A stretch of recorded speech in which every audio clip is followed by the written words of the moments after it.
Hi guys, welcome back for another set of roster reviews today with Maverick Ag '06, our last of the week.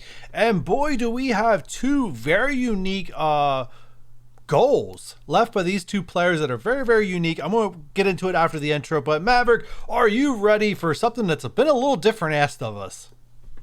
Hey, I'm down for some fresh content. Let's go.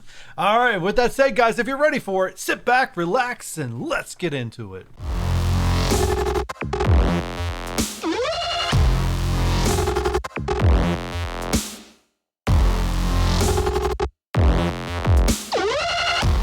All right, first up in this roster review is Eddie.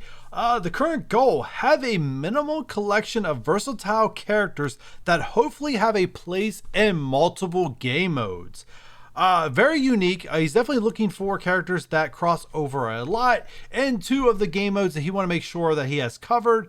So currently looking out for War and Dark Dimension. So we're looking for characters that have a lot of crossover in this game that are both used for War and Dark Dimension. So Maverick and I, no pre-planning into this. We're going to put our knowledge to the test.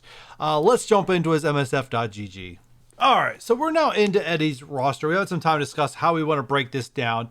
Looking at his roster for the first time, there's a lot of things going on here. One, he's only 152 days in the game. He is a light spender, so he has spent to unlock certain characters. He hasn't spent to unlock all characters, and you can definitely just look at his roster and see some of the struggles he has as an early game player. As early game players, sometimes we forget, yes, there are some real struggles for them, no matter if they're free to play or, they're light spenders. You can throw a lot of money in this game to overcome some stuff, but unfortunately, not all of us have that huge bank account.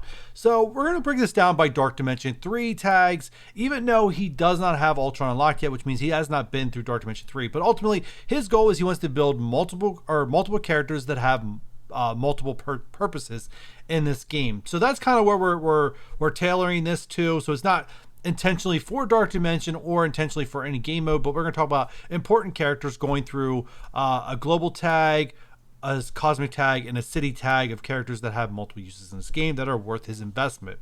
So let's start this off. I'm gonna give one or two, and then I'm gonna let you take over and give some too, Maverick. But I'm just gonna take the obvious, and I'll let you take the little least obvious.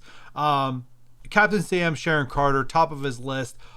Characters that definitely have multiple uses. You can use them in all your future Dark Dimension content currently, and also in raid content. They will definitely make raids easier. Even it doesn't matter if it's Doom raids or Ultimates raids, which you will be doing first. Getting all three of them. I know Maria Hill might be a little bit of a sore subject for you. Let me see where Maria Hill is. Wow, just amazing to see so many non-unlocked characters. Yeah, Maria Hill's not there, but don't worry. Next month she will be farmable some way or another. Like I said, we'll make Ultimates raids auto content for you once you get them built up to the right level. So that's the two obvious. I'm gonna let Maverick take it from here. What else characters do you see that have multiple uses in this game that he could definitely work on currently? Can you scroll down to the bottom, please? Sure. That's the bottom one he hasn't locked. No, I want to see. I want to see. I want to see the locked characters. There's the locked characters. To me, the easiest way that he will be able to get some quick investment in for both Dark Dimension and War is to spend raid credits on Baron Zemo. Now, I don't necessarily recommend Baron Zemo as a high-end Dark Dimension 3, 4, 5 character. But, working your way through Dark Dimension to needing a character that's also really good in War that you can get as a free-to-play player just by using War credits, Baron Zemo can completely destroy Red Skull Hydra teams that you're going to be facing, and that's going to be something that, you could throw Drax or anybody else around that team. You could build an entire War team just off of one nice Baron Zemo. That's an easy farm through Raid Store, and that will pair really nicely with Secret Avengers. Is also a skill character that you could work towards. So that would pair nicely in raids. It also works well, in the Greek raids when you're talking about putting all these skill teams together. So to me, Baron Zemo is a very, very easy character that has War functionality and some Dark Dimension relevance that you can get as a free-to-play player if you're willing to invest some raid currency specifically into him. Yeah. All right. Two other things that came to mind while we're looking at this non-unlock or this list that's not unlocked. Ghost and Sinister, both not unlocked, both War Store characters. What I highly recommend for players that are in this situation is that you pretty much need to pick one or the other at this current moment. And to me, I always, especially seeing the already red stars on this character, always pick Ghost over Sinister for the main thing that Dark Dimension has just as good a use as Sinister does, and two, needed for a legendary unlock, which is one of those is currently important Jubilee in the current state of the game. And then moving away from just global in general, moving toward like a really great tip for newer players. And I mentioned this in a previous roster review we did today. But since this one's separate, you guys may have not seen that one, is I see Emma Frost is not unlocked. This reminds me of the Milestone 2 orb. And the best way to get shards of characters is through orbs. And this is one of the biggest orbs where you just collect tons of character shards of various characters. Every character pretty much released in the game. There's some characters taken out like minions, so it's better than the premium orb. Up until Shadowlands release, which was just earlier this year, all those characters are in that orb. And the best way you can get tons of fragments of that orb is by managing your gold every day to the high roller milestone. Never ever spend more than 2,375,000. That milestone there, don't ever spend past that. Cut yourself off right there and just invest in the next day. You earn way more milestone or fragments, and it will help you unlock these characters. You can't control who you unlock, but it will help you gain shards of these characters overall. So as I said, let's move on to the next trait and see if we can give him some more recommendations of good characters that cross over. That's going to be on Cosmic. Already doing a fantastic job. Once again, I'm going to take the easy stuff at the top. Gamora, Deathpool, Nebula, Kestrel. Great job. You're on the right path there. All those characters have multiple uses currently in the game. So from there, Maverick, what else are you seeing that can be added? Or what you do? I can scroll down to the unlocks if you need me to. Please. All right, so looking at the characters that are not unlocked currently.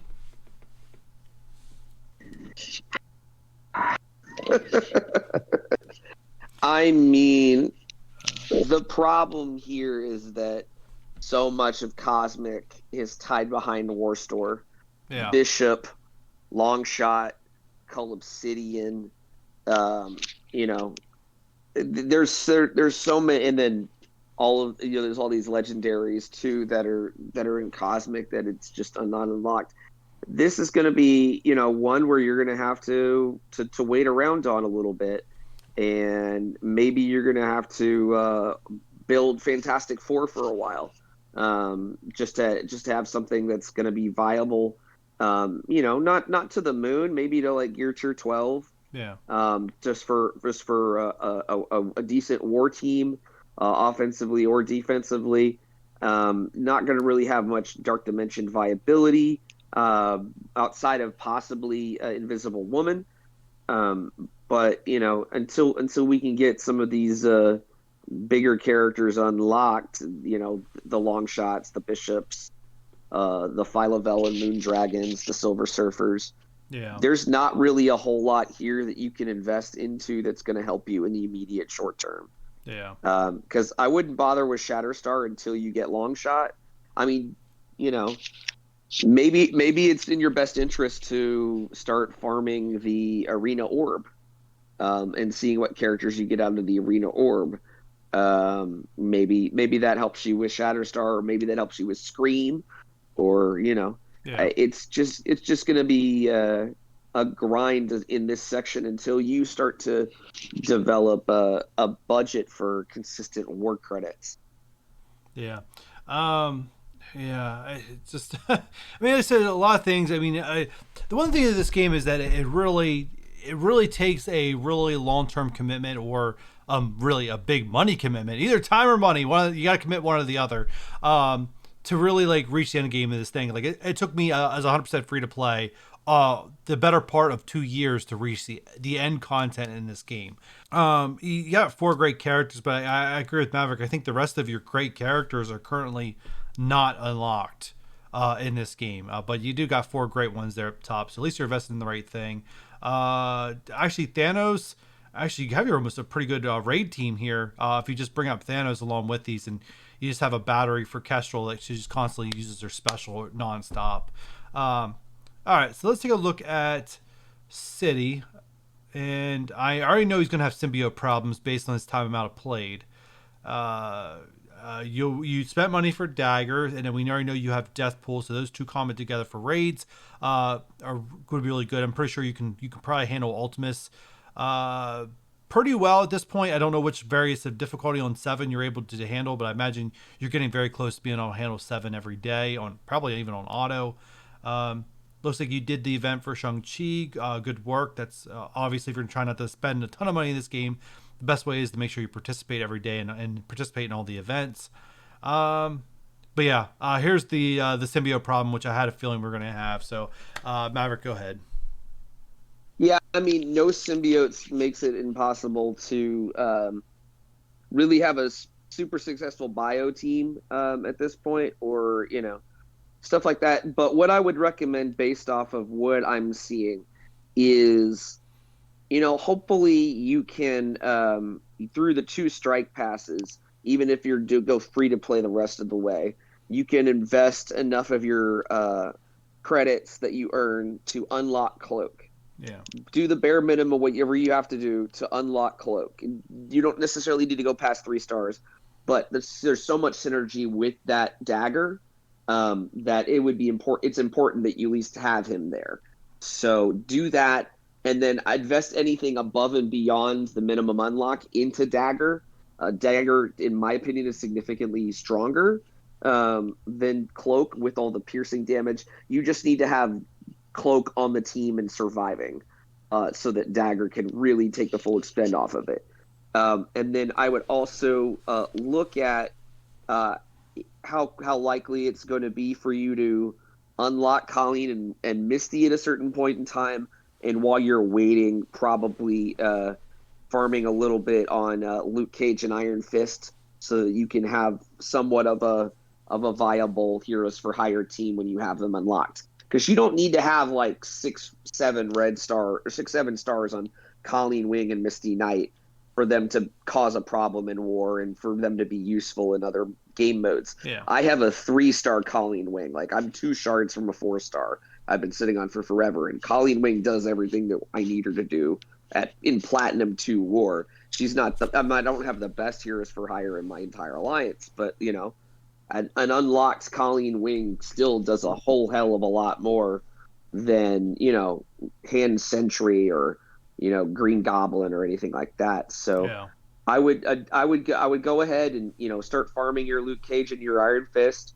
Hopefully you'll get Misty and your Colleen in there quickly, and then keep building up Heroes for Hire. I think Heroes for Hire for your city section, along with Cloak and Dagger, are going to be that seems like the best possible direction for you without symbiotes. All right, Eddie, that was us going through your roster and trying to pick out characters that have multiple uses and that are definitely good for going through this game if you can grab them early. As there is multiple content you're probably still working through, such as various Dark Dimensions, upgrading your raids to get more gear, because raids are really important for gear. Then there's also other content like challenges I'm pretty sure you're still working your way through, and a lot of those characters we pointed out are also good for those. But if there's any specific game mode you really want to help with, please reach out to us. Again, we'd be more than happy to have you on a second time. But with that said, before we get into our next roster review, if you guys are interested in having your roster reviewed by Maverick and I'm going to show you guys how to do that right now. Are you interested in having your roster reviewed by Maverick and I in this quick format roster review, helping you out in a game mode or two? If you are, all you need to do is join my Discord. The link to that is in the description down below. Then all you need to do is find the video section, find roster reviews, and there you'll find the latest roster review application where you can submit your request to have your roster reviewed by Maverick and I in a YouTube format. So if you need help clearing any content in the game, don't hesitate, apply today. And our next roster review is by Logan, and a weird goal that he has is to tighten up his spending on I guess he means for the most necessary characters possible. So when I went and looked at his application to see what game modes he considers most important, we have Raids and Dark Dimension. Two very important game modes in this game. Dark Dimension, one, because Doom is such a high prize currently in the state of the game. And then, Raids, most of the gear in this game is locked behind Raids, or the majority of your gear gains are locked behind Raids. So we're going to jump into his roster and see if we can have from advice or two on, what is most important. What can he cut his spending from?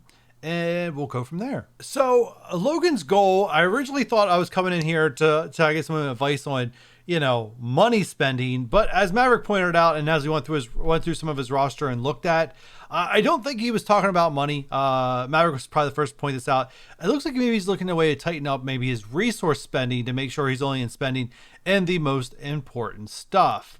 So with that said, we looked at, he doesn't have Ultron unlocked, so Dark Dimension was pointed out. So we're going to look at, a great way to get started with Dark Dimension 2. And then we're going to take a look at Raids, and currently Ultimate's Raids, because at his current collection power and the state of his roster development, who he has unlocked, doesn't have unlocked, Ultimate's Raids are probably more realistic for him to handle at this point. So I don't want to try to do all the talking here, so I'm going to try to point something out and then hand it over to Maverick. So let's talk about Raids first. Obviously, Kestrel and Surfer are both unlocked. Really good pinpoints of Raids to start. I haven't looked through everything, and I'm going to let you lead, and maybe I'll just scroll through as you're talking. So what are some other things that he can put around Kestrel and Surfer to have a really successful raid team?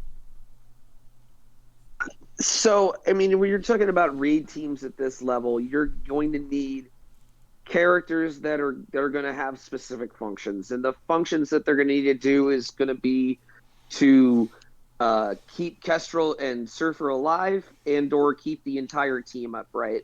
And to me, based off of what I'm seeing, like right off the top of the list, that Red Guardian is going to need to sit in a corner and tank.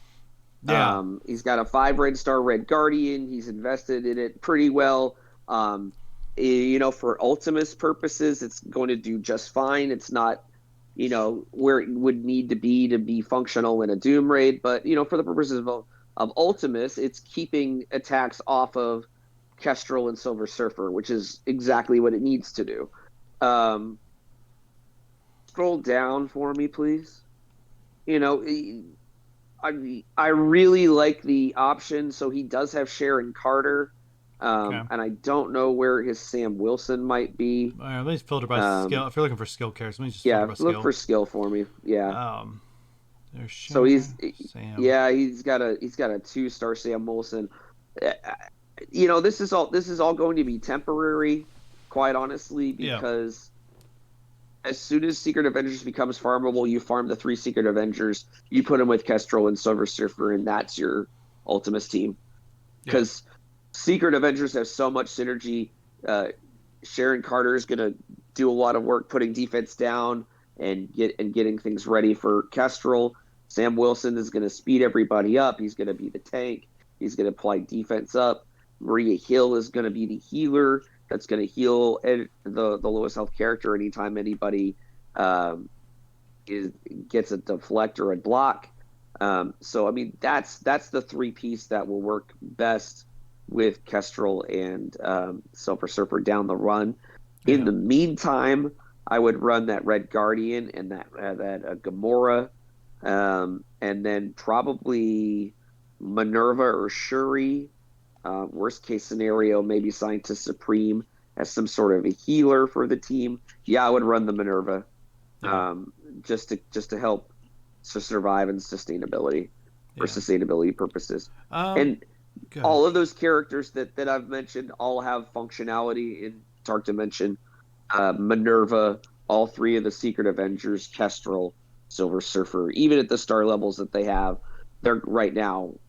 Maybe the Secret Avengers will probably need to get up to 4 or 5 stars before they're functional, but they're about to become farmable in a varying capacities. So, Yeah. I think one thing that I want to throw in here, I think I remember seeing it unlocked is, or maybe not. Never mind. It was someone else's roster. I thought he had Death Pouring unlocked, but he does not. Obviously, I don't know what went on here. I don't know if he's a break, returning player. I'm thinking he has to be a returning player to not have Death Pool unlocked, because it seems to be a weird character to be missing.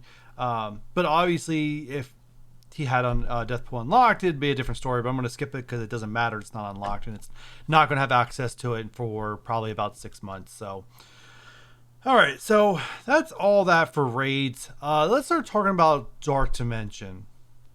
You know, he has to work. He has to get to DD2 first. So we want to be very careful of who we put G13s into, because at this point, knowing there's a Dark Dimension 3 and knowing there's a Dark Dimension 4, you really don't want to be putting G13 into characters that don't have future Dark Dimension viability. And I can see, I don't know this player, again, I don't know when this player to break, because I see, you know, Wasp and Yellow Jacket already at G13. And to me, that doesn't make much sense in efficiency resource type manner, especially in his level where he's currently at in the game. So I don't know if he was like big in the Pim Tech at one point to go break, thinking that they were great in Dark Dimension. Obviously, 7 Red at Wasp, I could see why he was tempted. Can I speak on that real quick? Sure, go ahead. Scopely sold them a bag on Pim Tech being the Dark Dimension team. Yeah. And you know, that bag was full of BS, and it was a big old bag that people really thought was going to work.